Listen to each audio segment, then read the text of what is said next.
السلام عليكم ورحمة الله. ازيكم يا بنات؟ عاملين ايه؟ يا رب تكونوا بصحة وخير يا رب وسعادة.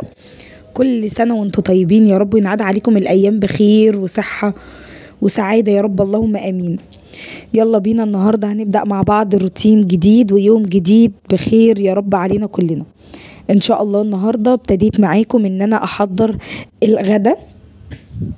هنعمل مع بعض النهاردة تتبيلة سيخ الشاورما السوري.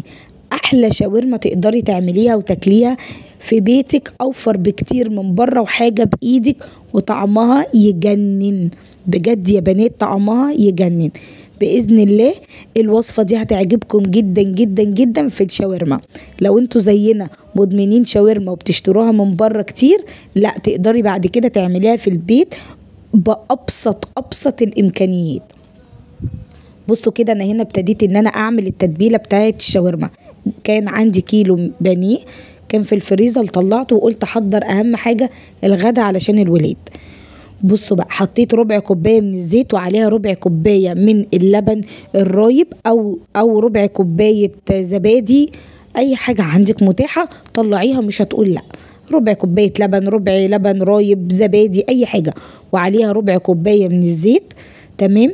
وكمان حطيت بقى البهارات بقى. تعالوا بقى حطوا سماق، وحطوا روزماري، وحطوا كمون، فلفل اسود. انا جبت البهارات كلها اللي عندي ومع كل ديت معالق صغيره اللي هي بتاعت الشاي. وحطيت كمان معلقه كركم على كاري، وحطيت كمان بابريكا، وعصرت ليمونه، وكمان حطيت يعني شويه صغننين كده معلقه صغيره من الخل، وحطيت كمان صويا صوص الغامق معلقه صغيره برضو. وقلبي بقى كل الخلطه دي في بعض والملح طبعا، واهم حاجه الروزماري، واهم حاجه السماق. يعني من اي عطار كده قولي له عايزه ب5 جنيه روزماري وب5 جنيه سماق، وحطيهم عندك في البيت، هينفعوكي في خلطات كتير جدا هنعملها مع بعض باذن الله. هاتي ب5 جنيه روزماري وب5 جنيه سماق. انا عامله كده بصراحه، وحطاهم في البطرمان عندي بستعملهم في خلطات جميله جدا جدا. زي ما انتوا شايفين بقى كده، حطيت بقى زي ما قلت لكم الزبادي او اللبن الرايب او اي حاجه، والزيت والبهارات. يلا بقى بينا نجيب بقى البانيه بتاعي. طبعا ده البانيه اهو، انا غسلاه ومنضفاه، وهقول لكم برضو انا بغسل الفراخ بايه والبانيه بايه. هقول لكم على خلطه سحريه رهيبه لغسيل الفراخ للناس اللي بتقرف من الفراخ زيي. لازم تغسلها مره واتنين وعشرة. لا، هقول لكم على خلطه الفيديو الجاي باذن الله وانا بتبل فرخه، وهقول لكم بغسلها ازاي. حاجة بحطها مكون في غسيل الفراخ بتشيل اي زفارة بكل سهولة، وبتبقى الفرخة بيضة قشطة يعني. بصوا بقى، لبست بقى كده الجوانتي بتاعي، وقلت يلا بقى عشان اقلب كويس جدا جدا البانيه في الخلطة اللي احنا عملناها بعد ما ريحتهم شوية في التلاجة. بصراحة انا كنت مستعجلة عليهم، يعني ما اخرتهاش، او يعني ساعة كده، ساعة الا ربع، لكن لو عاملاها من بالليل طبعا تبقى خرافي بجد يعني. بس جيت بقى هنا جبت بقى طماطمايه، عندك طماطمايه، عندك بصلايه، عندك بطاطسايه، اي حاجه عندك من التلاتة دول. انا كان جنبي الطماطم قمت واخداها على طول، حطيت فيها 2 من عيدان الشاورما. دي عيدان الشيش تاووك، اسفه، عيدان الشيش تاووك، انا عشان بقول لكم شاورما بنعمل شاورما.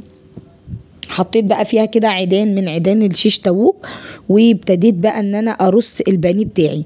برص واحده يمين واحده شمال، واحده يمين واحده شمال، بحيث ان انا اعمل زي دايره كده بالبانيه على العصايه بتاعه شيش التاووك دي، بحيث ان البانيه كله يخش بقى الفرن وكله يتحمر مع بعضه. هوريكم احلى سيخ شاورما والله العظيم يا جماعه. التتبيله دي تتبيله خرافيه، اكنك بتاكلي شاورما سوري من بره. طبعا ساندوتش الشاورما بره دلوقتي بقى غالي جدا جدا جدا. انا هعمل معاكم 8 سندوتشات مش هيكملوا حق سندوتشين من بره حرفيا يعني. طبعا كان عندي الطاجن ده، اي طاجن عندك صغنون، طبعا كلنا اكيد في بيوتنا في الطواجن دي لان احنا بنعمل طواجن المكرونه، فاكيد عندكم الطواجن ده. فانا كان عندي الطاجن الصغنون دوت، حطيت فيه بقى الطماطمايه، وحطيت فيه السيخ بتاعي الشاورما، وابتديت ان انا حطيته على الصينيه كده ودخلته بقى الفرن يتعذب بقى مع نفسه على ما نكمل باقي. جبت بقى نص كيلو من العيش السوري من اي بتاع فطير تحت البيت يعني محل، وابتديت بقى ان انا حطيت من تحت كده فردت توميه. التوميه دي انا عاملاها دلوقتي برضو في الخلاط، بس ما رضيتش اصور معاكم، قلت الفيديو هيطول لما نتعرف على بعض كده اكتر، بعد كده ايه نطول الفيديوهات براحتنا. عملت برضو التوميه دي جميله جدا جدا جدا، هقول لكم برضو المره الجايه باذن الله. انا بعملها على طول، وكمان بحتفظها في بطرمان عندي في التلاجة، بتقعد معايا يومين 3 كده. بس كده هبدأ بقى ان انا طلعت بقى السيخ الشاورما، هو الحمد لله طلع. جبت بقى السكينة عندي مشرشرة كده عشان ابدأ ان انا انزل الشاورما بتاعتي في قلب الطبق، واخد بقى منها في العيش السوري. وطبعا طبق بطاطس كده محمر كده جنبيه، شوية خيار مخلل، والف هنا وشفا على قلبكم. بعد بقى اما لفيت الساندوتش ابتديت ان انا على طاسه سخنه على البوتاجاز وحمرت العيش السوري، واحلى واطعم غدوه ممكن تاكلها في حياتك، وطبق بطاطس وزي الفل، نعمه ورضا من عند ربنا.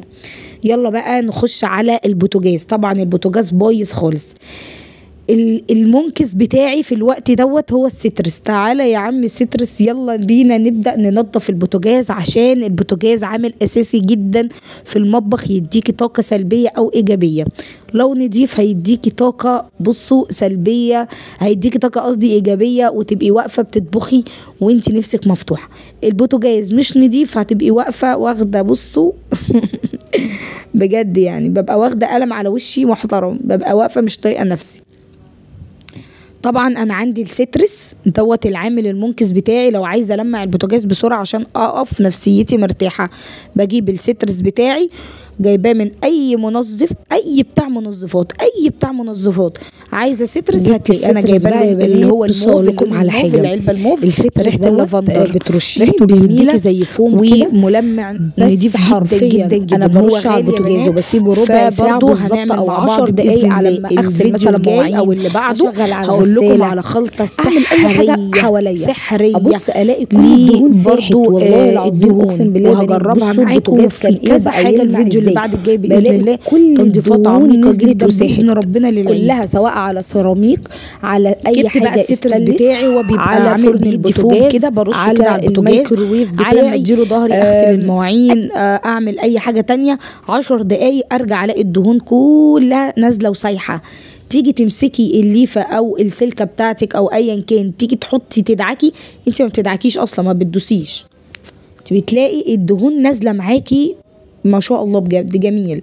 الحمد لله نظفت البوتاجاز وغلفت العين الكبيره دي لاني ما بستخدمهاش، غلفتها بورق الفويل.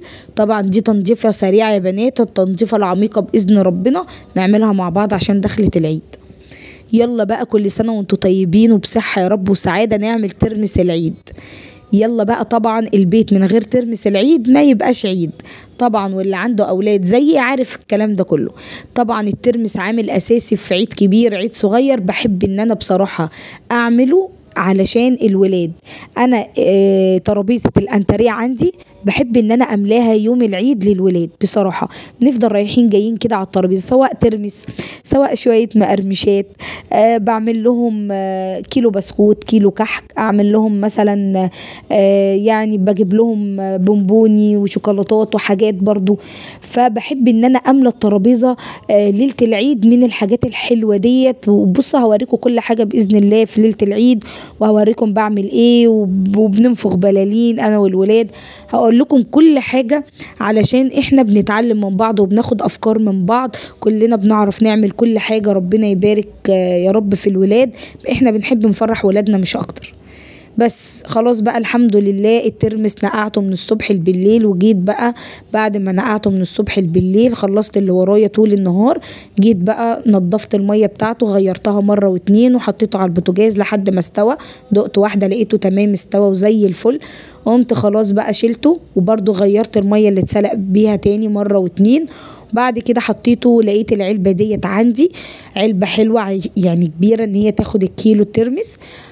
بعد كده عصرت عليه 3 ليمونات كبار او 4، اعصري على الميه كده على الترمس والميه على طول. طبعا حطيت له ميه نظيفه، وجبت الطبق الكبير الاحمر ده دوبت فيه شويه من الملح عليهم شويه من الميه، دوبتهم كويس جدا، وبعد كده قمت كباهم على الترمس ومع الليمون، وكلي بقى احلى واطعم ليمون. وطبعا في ناس ما بتحبش ان هي تحط القشر الليمون ولا تعصر الليمون على الترمس كده، بتعصره على الطبق ساعة التقديم. بس لا يا جماعة صدقوني لو عملتوا كده الترمس بيروح في حتة تانية خالص، مع ريحة الليمون وطعم الليمون بيبقى جميل. انا اللي ما بحطهوش في المية بصراحة ولا الشطة ولا الكمون، بعمل لهم علبة صغنونة بعيد عن الترمس، وساعة التقديم بالمعلقة كده، وببدأ ان انا ارش كده كمون على شطة مع التقديم طبق الترمس. لكن ساعة يعني وانا بعمل الترمس لا، ما بحطش غير الليمون والملح بس، واحلى واطعم ترمس بجد تقدري تعمليه. فرحوا الولاد حتى لو بنص كيلو ترمس، فرحوهم، العيد فرحة، وربنا يا رب يجعل كلكم ايامها فرحة. سلام عليكم.